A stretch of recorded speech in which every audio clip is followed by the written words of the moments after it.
I can go to veteran Mr. Gallagher.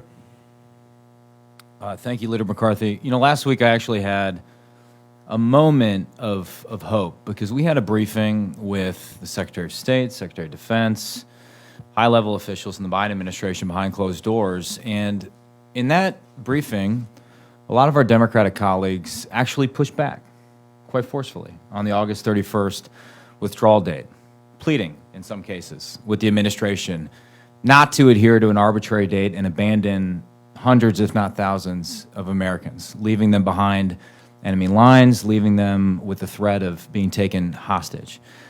And then a couple hours later on the House floor, when given an opportunity to turn that sentiment into legislative action, our Democratic colleagues did nothing.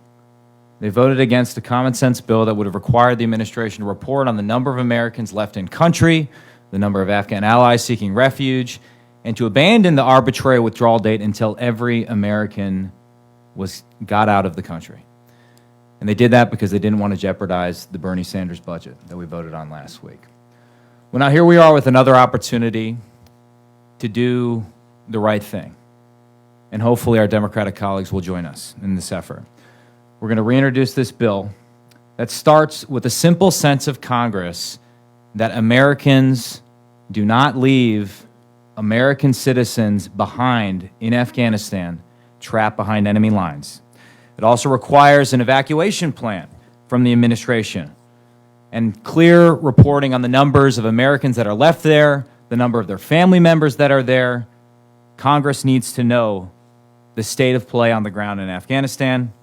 It has an IG report of any agreements with the Taliban, and then it requires a report on the status of any equipment and classified material that we abandon in Afghanistan. And then critically, it has a prohibition on the funding, either indirect or direct, to the Taliban going forward, as well as a sense of Congress, as my colleague, Mr. Green, mentioned, that there should be no recognition, no formal recognition of the Taliban.